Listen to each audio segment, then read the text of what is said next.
I thought I had buried the love of my life 4 years ago, but the woman standing across the cemetery looked exactly like her. The November wind cut through my black overcoat as I stood beside a polished granite headstone that carried Charlotte Bennett's name. Gray clouds stretched across the Manhattan sky, and a cold drizzle clung to everything, turning the world into a watercolor painted in grief. Every year, on this exact day, I came here alone. No bodyguards, no meetings, no phone calls. Just me, a bouquet of white roses, and the ghost of the woman I never stopped loving. I lowered the flowers onto the wet grass and stared at the dates engraved beneath her name. For years since the accident. For years since the police told me there was nothing left to find. For years since I watched an empty casket disappear beneath the ground because there had been nothing to bury. People said time healed wounds. They lied.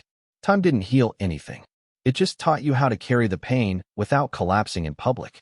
I slipped my hands into my pockets and looked toward the city skyline, rising beyond the cemetery gates. My empire had doubled in size since Charlotte disappeared. I owned buildings that touched the clouds. I could move markets with a phone call. Politicians answered when I called. None of it mattered. Every victory felt hollow because the only person I ever wanted to share it with was gone. A movement near the far end of the cemetery caught my attention. At first, I ignored it. Funerals happened every day. Grief was the one thing rich and poor had in common. Then the figure stepped out from beneath a black umbrella. My heartbeat stopped. Blonde hair. The same height. The same graceful walk. For one impossible second, the world tilted beneath my feet. No, it couldn't be. I blinked hard, convinced my mind was playing another cruel trick. It had happened before. A glimpse of someone in a crowd. A familiar laugh in a restaurant. A stranger wearing her perfume. Hope was a dangerous addiction. Yet I couldn't look away. The woman moved slowly between the rows of headstones, her face partially hidden by the umbrella. My pulse hammered in my ears. Every instinct told me to walk away. Charlotte was dead. I had spent 4 years forcing myself to accept that truth. But my legs ignored reason. I started walking. The wet grass softened beneath my shoes as I crossed the cemetery. 20 yards. 15. 10. The woman stopped beside a grave and lowered her umbrella slightly. I finally saw her profile. My chest tightened so hard it hurt. It was her, or someone who could have been her twin. The same delicate features. The same pale skin. The same small scar near her eyebrow from the day she fell off a bicycle at 16 and laughed through the tears. My breath caught. She turned her head. For the briefest moment, our eyes met across the rain. Her expression changed instantly. Shock. Recognition. Fear. Then she spun around and walked away. Not hurried. Not panicked. Deliberate. Like someone who already knew exactly who I was. I stood frozen beside the graves, unable to breathe. Because dead women weren't supposed to recognize the men who loved them. I did not chase her. I could not. My body had forgotten how to move. Rain collected on my shoulders as I stood among the graves staring at the empty space where she had been seconds earlier. Charlotte. The name echoed through my mind like a prayer I had repeated for 4 years. By the time I forced my legs forward, she was gone. The cemetery gates stood open, swaying slightly in the wind, but there was no sign of her. No black umbrella. No blonde hair. Nothing. I searched every path for nearly 20 minutes before reality finally caught up with me. Either I had seen Charlotte Bennett standing in that cemetery, or I had finally lost my mind. The drive back to Manhattan passed in a blur of red taillights and wet pavement. My driver kept glancing at me through the mirror, probably wondering why I had not spoken a single word. I barely noticed.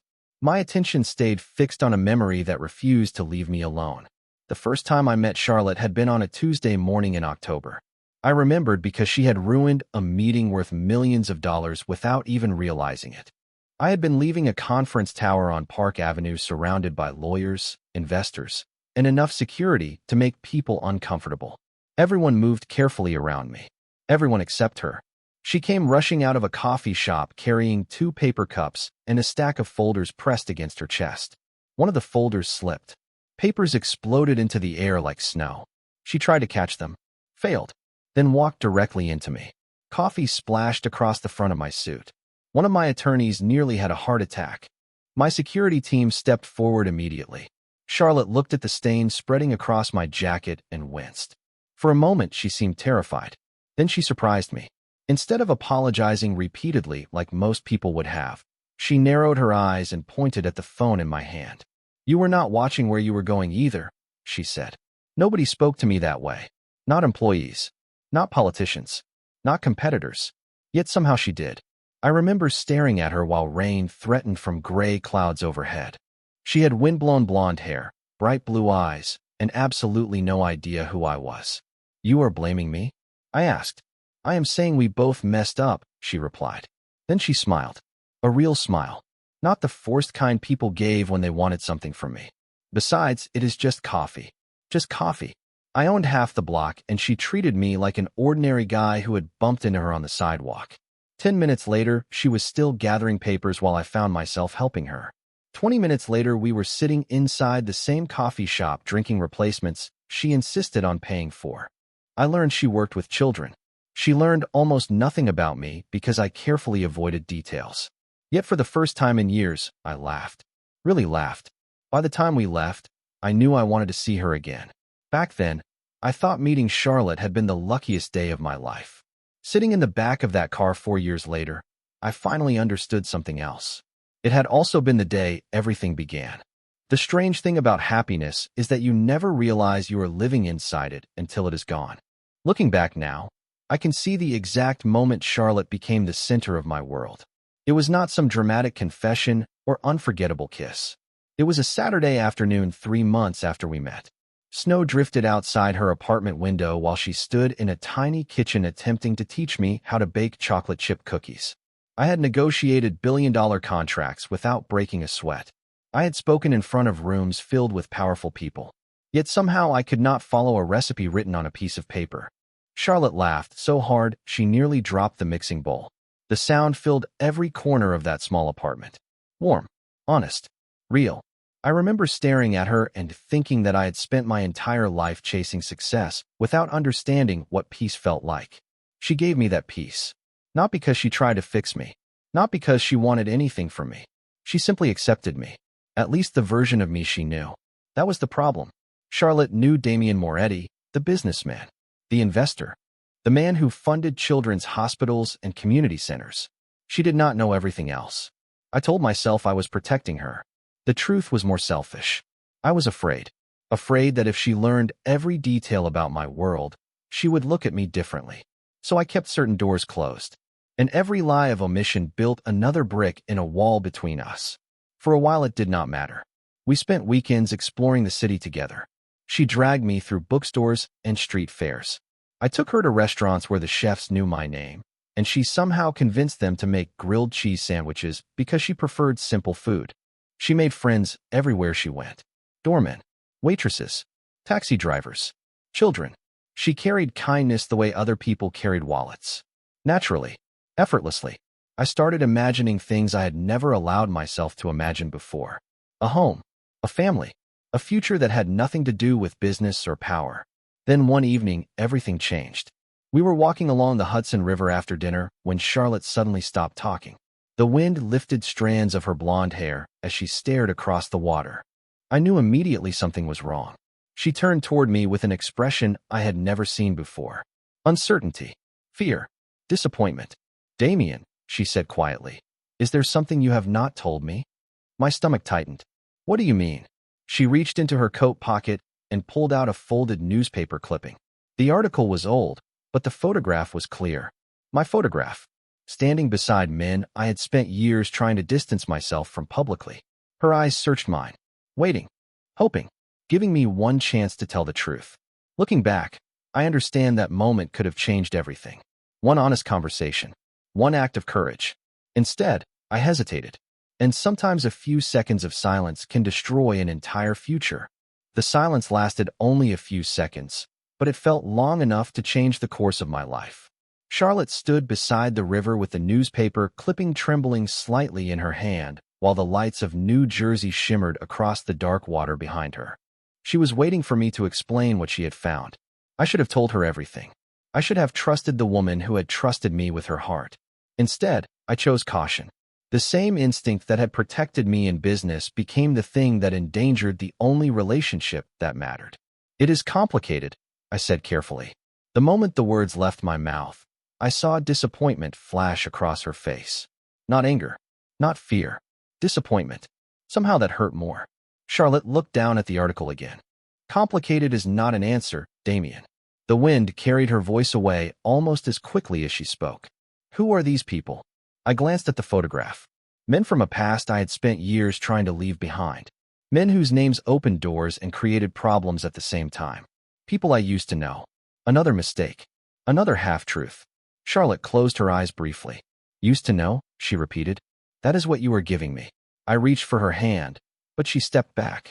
The distance was small, maybe 3 feet, yet it felt like a canyon opening between us. Charlotte, listen to me. No, she said quietly. You listen to me. Her blue eyes met mine, and I could see how much this conversation was costing her. For a year I have trusted you. Every time something felt strange, every time you disappeared for a meeting you could not explain, every time people acted differently around you, I told myself there had to be a reason. She swallowed hard. I never asked for perfection. I just wanted honesty. The city noises faded into the background. The ferry horns, the traffic, the distant sirens. None of it mattered. There was only her voice and the realization that I was losing something priceless. I am trying to protect you, I said. Charlotte laughed softly. The sound broke my heart. Do you know what the worst part is? She asked. I think you actually believe that. Tears filled her eyes, but she refused to let them fall. That was Charlotte. Strong even when she was hurting. Especially when she was hurting. Protection is not the same thing as trust, Damien. I wanted to tell her everything right there. I wanted to tear down every wall I had built. But years of secrecy do not disappear in a single night. Fear kept winning. Fear that she would leave. Fear that she would see me differently. Ironically, that fear became the very thing that pushed her away. Charlotte folded the newspaper clipping and slipped it back into her pocket. I love you, she said softly. That is why this hurts so much. Then she turned and began walking toward the street. I stood frozen beneath the cold October sky, watching her disappear into the crowd. And for the first time since I met her, I realized love alone might not be enough to keep someone from leaving. For the next 3 weeks, I convinced myself that Charlotte simply needed time. People argued. Relationships survived difficult conversations all the time. That was what I told myself every morning. What I believed every night became harder to ignore. She stopped answering calls. Her messages became shorter. The warmth that once filled every conversation slowly faded into distance. Then came Thanksgiving. Charlotte always spent it with her older sister, Emily, in Connecticut. It was a tradition she never missed. The year before, she had invited me. We spent the afternoon helping in the kitchen and laughing over a pie I accidentally ruined. I could still remember flour on her cheek and the way she rolled her eyes when I offered to order takeout instead. This year, I drove to Connecticut unannounced with a bouquet of flowers sitting on the passenger seat beside me. The highway stretched ahead beneath a pale gray sky while cold November rain tapped against the windshield. I rehearsed what I would say the entire drive. No excuses. No half-truths. Just honesty. For once. By the time I reached Emily's neighborhood, I felt something I had not experienced in years. Hope. The house looked exactly the same. White siding. Small front porch. Pumpkin decorations still sitting beside the steps. But the moment Emily opened the door, I knew something was wrong. Her face went pale. Damien, she asked. What are you doing here? I tried to smile. I came to see Charlotte. Emily stared at me for several seconds before looking away. She is not here. The answer hit harder than I expected. What do you mean?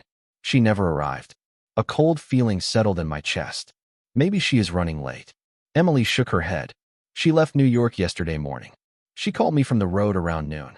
After that, nothing. The flowers nearly slipped from my hand. What do you mean, nothing? Emily stepped outside and closed the door behind her. Rain dotted her coat as concern filled her eyes. She never answered another call. Her phone went straight to voicemail all night. Suddenly, the air felt thinner, harder to breathe. I pulled out my phone immediately. Called Charlotte. Voicemail. Again. Voicemail. Again. Nothing. Emily folded her arms tightly. I thought she might be with you. The words landed like stones. I spent the next 6 hours searching, calling friends, checking hospitals, contacting anyone who might have seen her. Nobody had. By midnight, the rain had turned into a steady storm. Emergency crews reported a major accident along a stretch of highway Charlotte would have used to reach Connecticut. I drove there myself. Flashing lights reflected across wet pavement. Tow trucks moved through the darkness while officers redirected traffic. My heart pounded so hard it hurt. I kept telling myself she was fine. Lost. Delayed. Stuck somewhere without service. Anything but what I feared. Then one of the officers approached carrying a small evidence bag. Inside was a silver necklace with a tiny heart-shaped charm.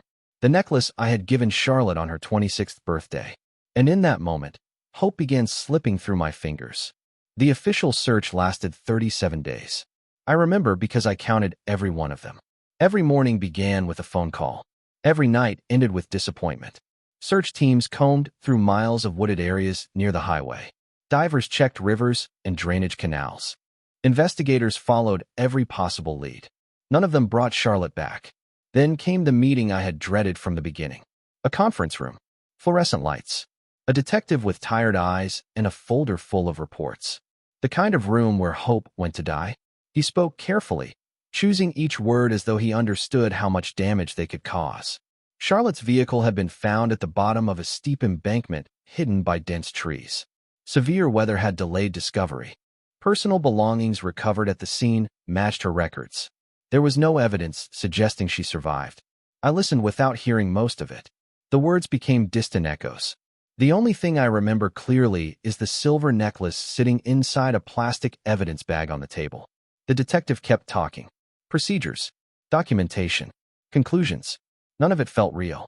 Charlotte was supposed to walk through the door and laugh at the misunderstanding. She was supposed to tell me everything was fine. She was supposed to still exist in a world that made sense. Instead, weeks later, I stood in a cemetery holding a single white rose while rain soaked through my coat. Family members gathered beneath umbrellas. Friends cried quietly. Emily stood near the front looking completely broken. There was a casket, but everyone knew it was symbolic. There had been nothing to bury. That fact haunted me more than anything else. No goodbye. No final conversation. No second chance. Just absence. Endless absence. After the service ended, people slowly returned to their lives. I could not. The months that followed blurred together. My business expanded. New projects launched. Profits increased. From the outside, I appeared stronger than ever. Inside, everything was collapsing. I stopped going to restaurants we used to visit because I expected to see her sitting by the window. I stopped listening to certain songs because they carried memories I could not survive. Some nights I drove past her apartment building and stared at the dark windows for hours. The tenants changed. The curtains changed. Life moved forward without asking permission. Mine did not. Emily called occasionally during the first year. We rarely spoke about Charlotte directly. The pain was too sharp for both of us. Eventually, even those conversations became less frequent. For years passed that way. For birthdays. For Christmases. For anniversaries of a future that never happened. People assumed grief faded with time. They were wrong. It simply became quieter. Like an old injury that only hurt when the weather changed. Then came the morning at the cemetery. The woman beneath the black umbrella. The face I had spent 4 years trying to forget and failing every single day.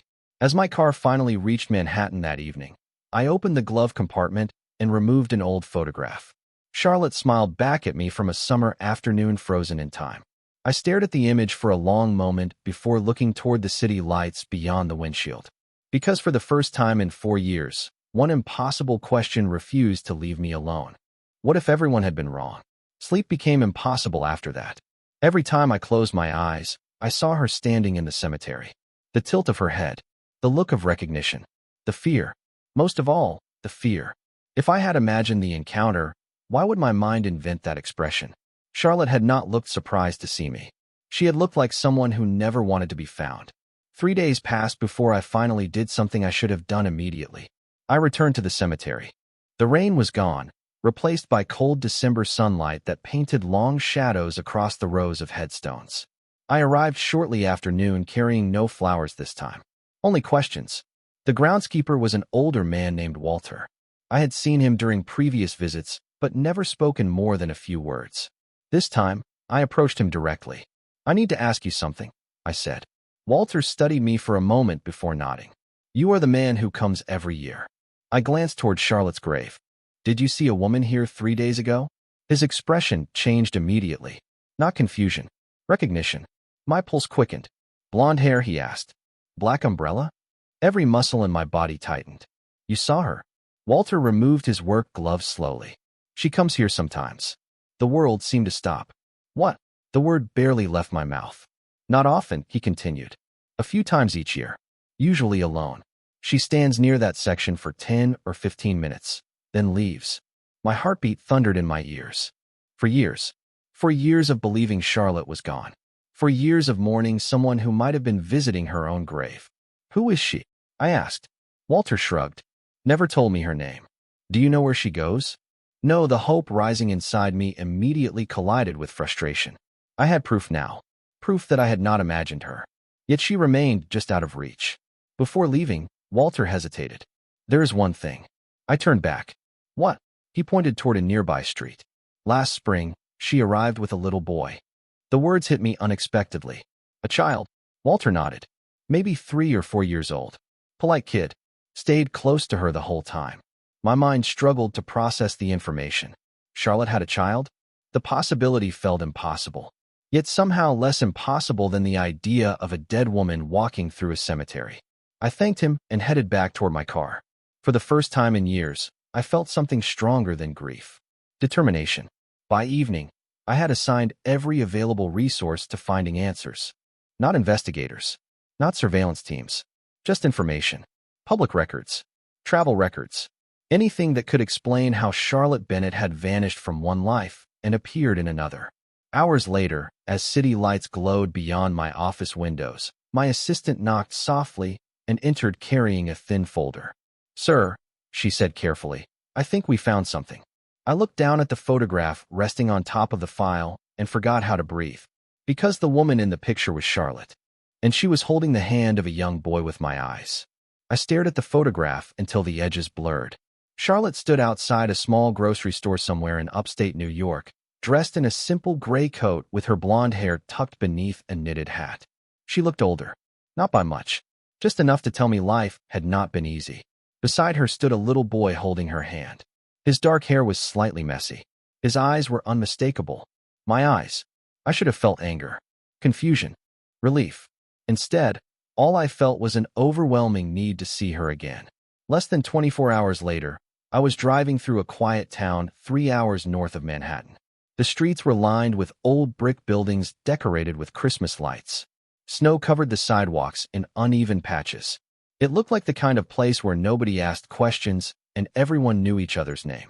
The address from the file led me to a small bookstore on the corner of Main Street.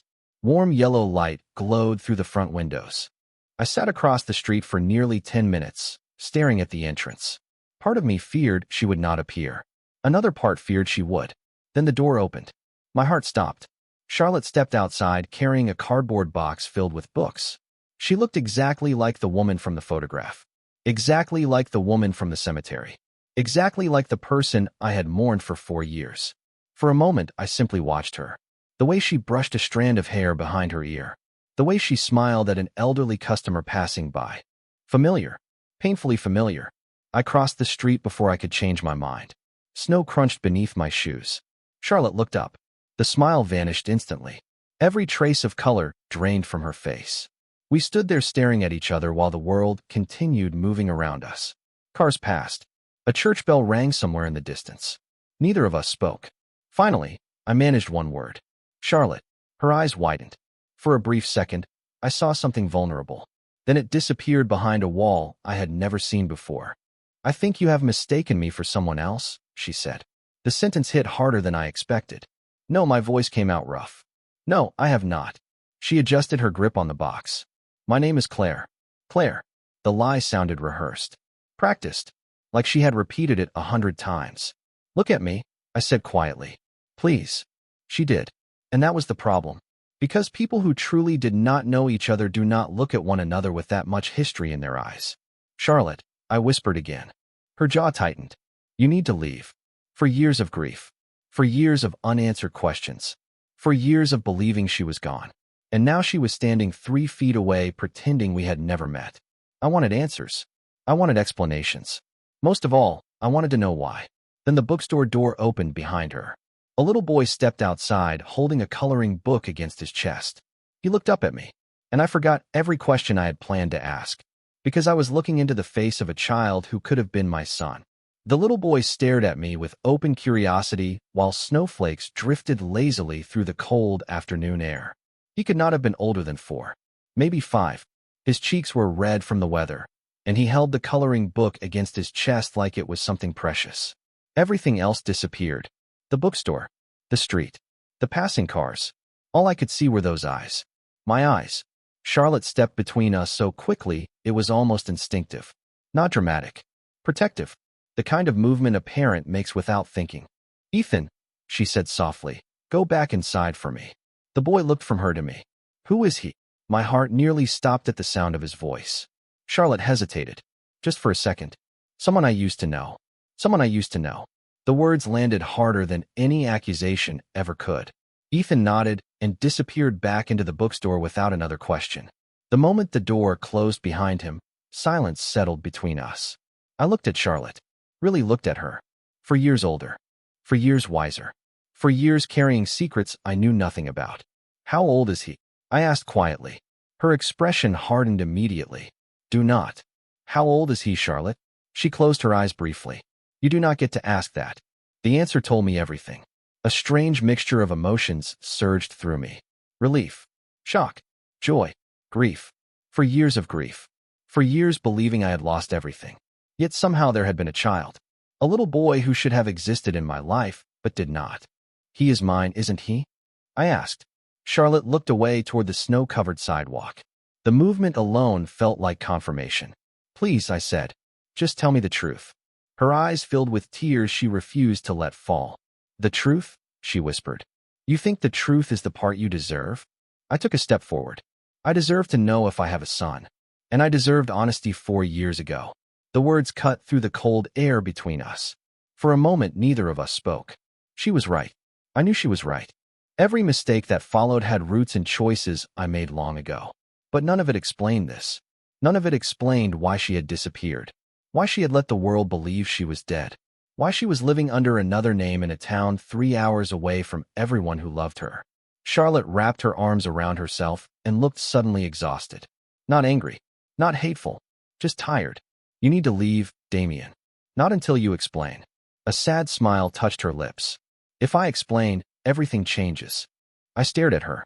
"Everything already changed the moment I saw you in that cemetery." For several seconds, she said nothing. Snow collected on her coat while the town moved quietly around us.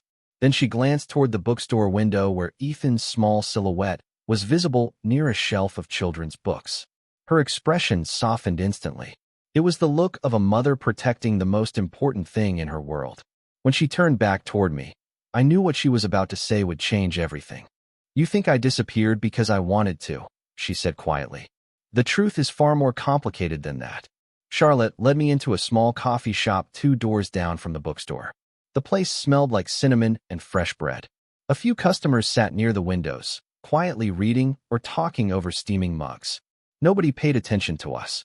Nobody knew that my entire world was being rewritten one sentence at a time. Charlotte chose a table in the far corner and sat down without removing her coat. I remained standing for a moment before taking the seat across from her. The silence stretched between us. For years of questions waited on one side of the table. For years of secrets sat on the other. Finally, Charlotte looked up. "The accident happened exactly the way they said it did," she began softly. "My car went off the road during the storm." I frowned. "Then how are you here?" She wrapped both hands around a cup of coffee the waitress had placed in front of her. "Because I survived." My chest tightened. Why did nobody know? Her eyes drifted toward the window. Snowflakes floated past the glass. "I woke up in a hospital 2 days later. I had a concussion. Broken ribs. Temporary memory problems." She paused. At first, I could barely remember my own phone number. I listened without interrupting. The doctors expected my memory to return gradually, and most of it did.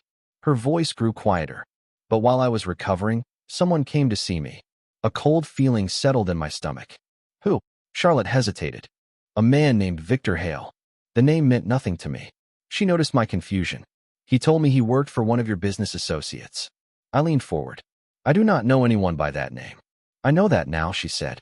I did not know it then. Her fingers tightened around the coffee cup. He showed me photographs, documents, articles. He told me there were people who wanted to use me to get to you. He said staying in contact with you would put both of us in danger. I stared at her. And you believed him? Pain flashed across her face. Damien, I had just survived an accident. I was confused, scared, alone. Then he told me something else. She swallowed hard. He told me you already knew I was alive. My heart nearly stopped. What? He said you had chosen not to visit because your priorities were elsewhere. Her eyes filled with tears. He said you wanted the situation handled quietly. For a moment I could not speak. The lie was so cruel, so precise. It had targeted every fear already living inside our relationship. Every doubt created by my secrecy. Every wound left by my refusal to trust her completely. Charlotte, I said quietly, I search for you every day. A tear slipped down her cheek. I know that now. Neither of us spoke for several seconds. Then she reached into her purse and removed a worn envelope. There is more. My pulse quickened. What is it? She placed the envelope on the table between us. The reason I finally learned the truth. My hands trembled slightly as I picked up the envelope. The paper was worn along the edges, as though it had been opened and closed 100 times.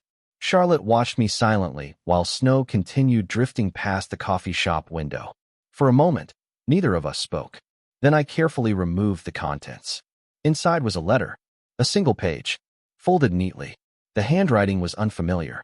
I began reading. The first few lines explained everything. Victor Hale had not worked for me. He had worked for someone else. Someone who had spent years manipulating information around both of us. The letter had been written by a former employee who finally decided to tell the truth before leaving the country. According to him, Victor had built an entire deception around Charlotte's accident. He intercepted hospital updates. He controlled communication. He convinced her that remaining hidden was the safest choice. Most disturbing of all, he had done it for financial gain. With Charlotte gone, several business agreements connected to my personal life became easier for certain people to influence. I read every word twice. Then a third time. When I finally looked up, Charlotte's eyes were fixed on the table. I found that letter 2 years ago, she said quietly. It arrived without a return address. Why did you not contact me? I asked. Pain crossed her face immediately. Because by then I had Ethan. The answer silenced me. She looked toward the bookstore again. I spent months trying to decide what to do. Every time I thought about returning, I remembered how we ended. Her voice softened. I remembered standing by the river asking you for honesty and walking away without it. I lowered my gaze. She was right. The lies that separated us had not started with Victor Hale. They started with me. With every truth I chose not to share. I was angry, Charlotte admitted. Not just at him. At you. At myself. At everything. A sad smile touched her lips. Then the years kept passing. The truth settled heavily between us. Sometimes people do not stay apart because they want to. Sometimes they stay apart because too much time has passed and they no longer know how to come back. I folded the letter carefully and returned it to the envelope. Where is Victor Hale now? I asked. Charlotte shook her head. I do not know. The letter said he disappeared years ago. Surprisingly, the answer no longer mattered. For 4 years I had imagined enemies, conspiracies, and endless possibilities. Now all I felt was sadness for the time we lost. Time that could never be recovered. Birthdays, holidays, first words, first steps. Entire chapters of Ethan's life that existed without me. Charlotte seemed to understand exactly what I was thinking. Her expression softened. He asks about his father sometimes. My chest tightened instantly. What do you tell him? She looked directly into my eyes. That his father loved him before he was even born. I could not speak. Not immediately. Because after everything that had happened, after every mistake and every year apart, those words felt like the greatest gift she could have given me. Then the coffee shop door opened, and Ethan came running inside with a drawing clutched in his small hands. Mom, he said excitedly, look what I made. He stopped when he noticed me sitting there. Then he smiled. And for the first time, I saw a future that might still be possible. The next 3 months changed me more than the previous 4 years ever had. I stopped measuring my life in deals, meetings, and quarterly reports. Instead, I began measuring it in phone calls from Ethan asking if I wanted to see his latest drawing. and Saturday mornings spent helping him build impossible structures from toy blocks. In quiet conversations with Charlotte that slowly became less guarded and more honest. Trust did not return overnight. It could not. Too much time had passed. Too much pain had accumulated. But little by little, the walls between us began to crack. The first breakthrough came in early spring. Ethan had a school presentation about family history.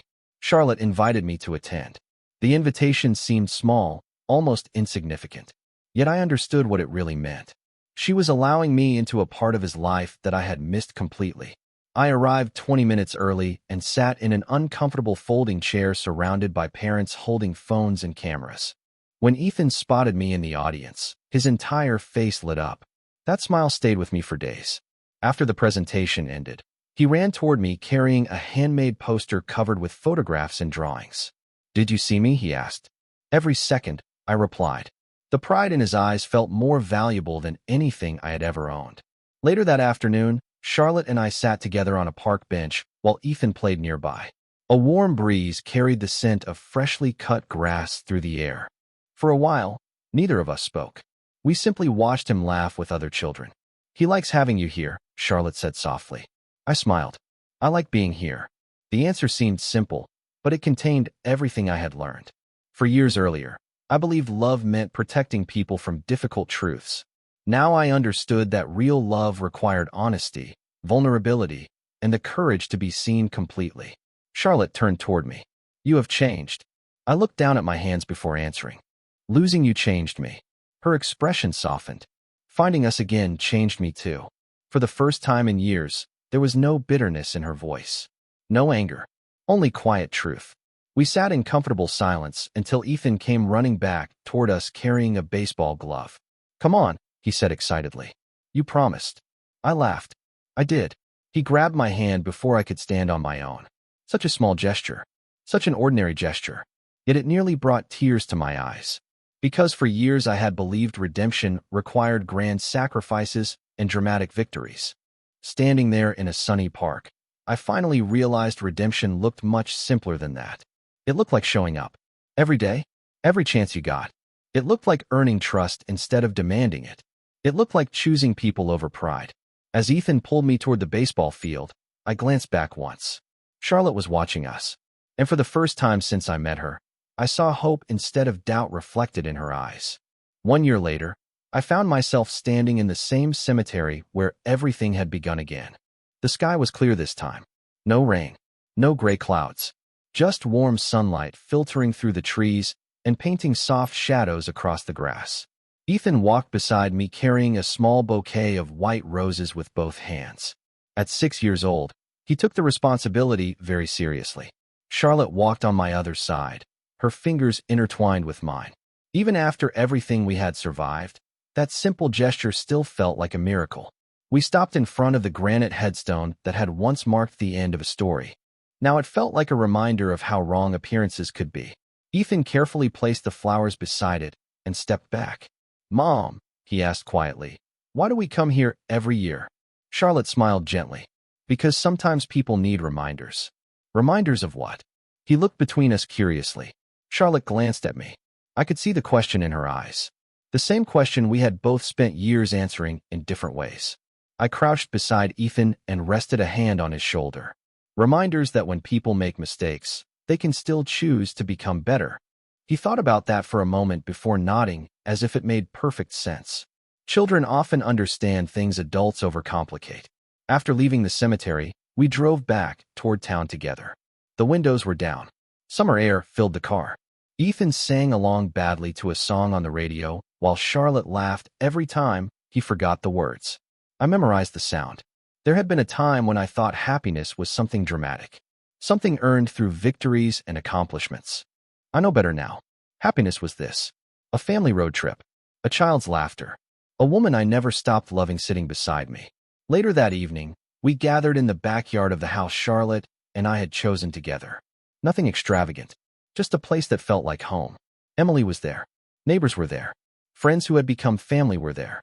String lights glowed above us, while Ethan chased fireflies across the lawn. At one point, Charlotte found me standing alone near the fence watching everything unfold. "You are doing it again," she said. Doing what? Thinking too much. I laughed softly. Maybe. She slipped her hand into mine. What are you thinking about? I looked around at the life surrounding us. The life I almost lost forever. I am thinking about second chances. Her eyes softened immediately. And I squeezed her hand gently. I think they are rare, but I think they are worth fighting for. For a moment, neither of us spoke. We simply stood together while the evening settled around us. Then Ethan's voice echoed across the yard. Mom, Dad, come see this. Charlotte smiled. I smiled too. And as we walked toward our son together, I realized the greatest victory of my life was never building an empire or earning success. It was learning that love does not survive because it is perfect. It survives because when everything falls apart, some hearts still find their way home.